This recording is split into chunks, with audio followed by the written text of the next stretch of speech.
What's up, YouTube? Today we are going to take a look at this blackjack. Well, it's a sap. I have another one coming in from I'm not feeling so great, sorry guys. Coming in from Canada. This one came from Asheville, South Carolina. I'm gonna put it in the comments, but I'm also gonna look it up and talk about it a little bit. So hang on while I look this up. I'll try to do this with my left hand. Keep looking. Oh yeah, open her up. So on Etsy, it's Aville Leathercraft. Aville Leathercraft. All one word. North Carolina, not South Carolina. My mistake. There are two of them. He's from the northernmost, and that's where the shop is at. The details of this fine piece of craftsmanship. Let me look. He has these for sale right now. They are 75, but with tax and shipping, they end up being 88 total. And he says these small but rugged saps are cut, stitched, and dyed and burnished by me. Each sap is constructed from 4 layers of 9-ounce vegan tan leather, size 277 nylon bonded thread, rivets and weighted with 8 to 9 ounces of lead. He says he never lists more than 5. Sometimes he makes one or more to order, however people want them. If you want a specific color, let him know. And you got to let him know if you want a wrist strap, which is this, or a hand strap, which would be if this came up and then it was riveted there. So this guy is a very serious piece of equipment. This is not a joke. Not that any of these things are a joke, but as I have been going along, so this is 12.2 ounces total. This was just on the channel. I just hit the. This is about 10 ounces, I would say, probably more like 9.5.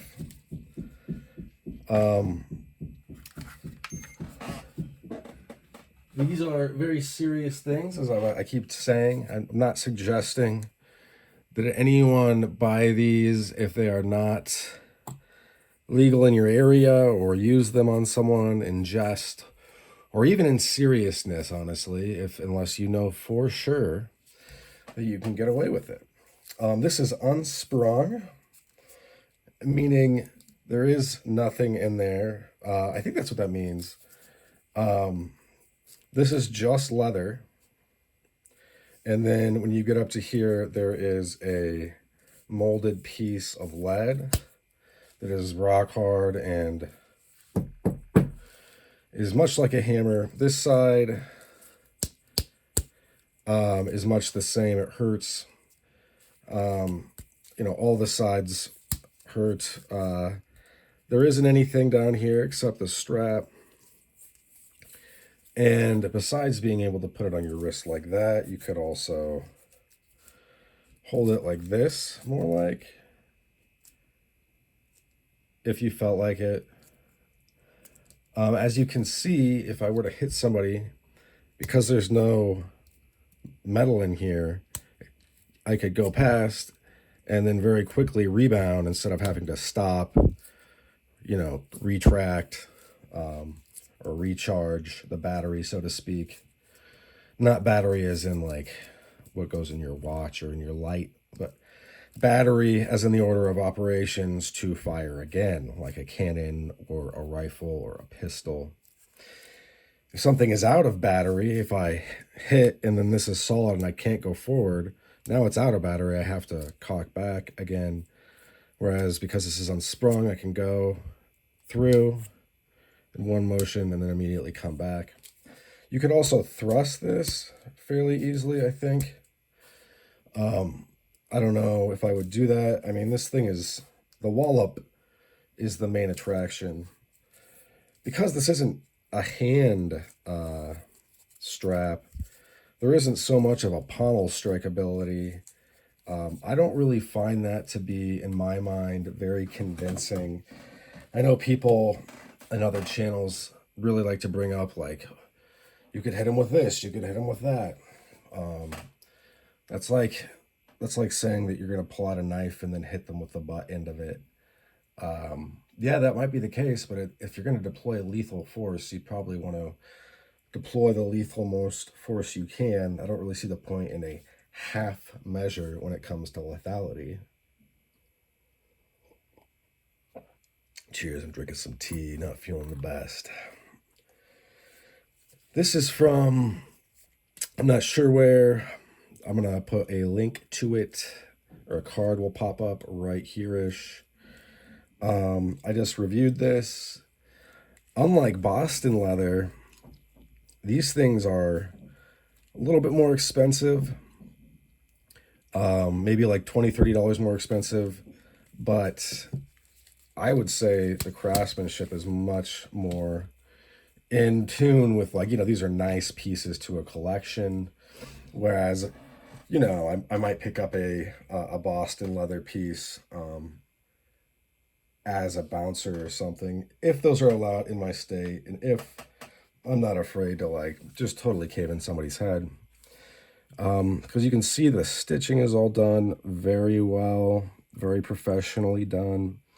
This is not a joke. None of these things, this is a serious piece.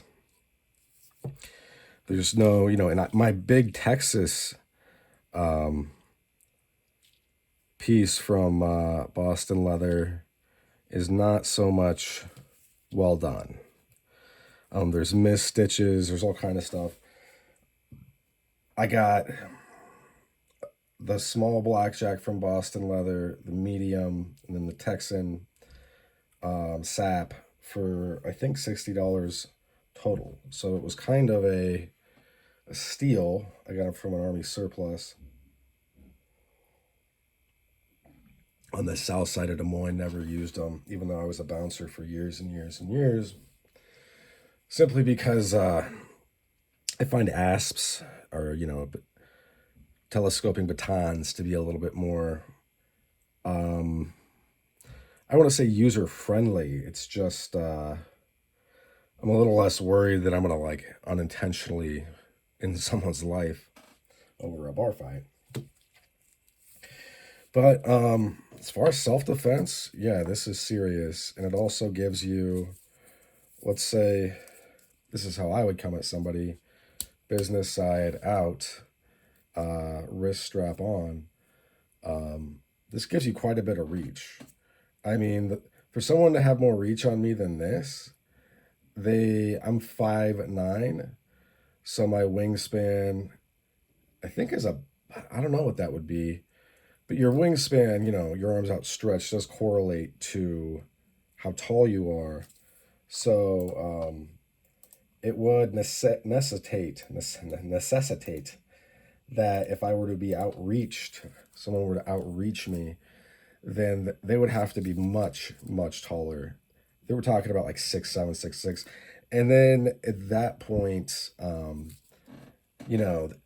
height, after it's like, not just the law of diminishing returns, it just becomes a liability where, okay, you have height on me, now I'm going to hit you as hard as I can in the knee with this and blow out your muscles, shatter your bones, and there's nothing you can do. I could also go down really hard on the ankle and break the ankle.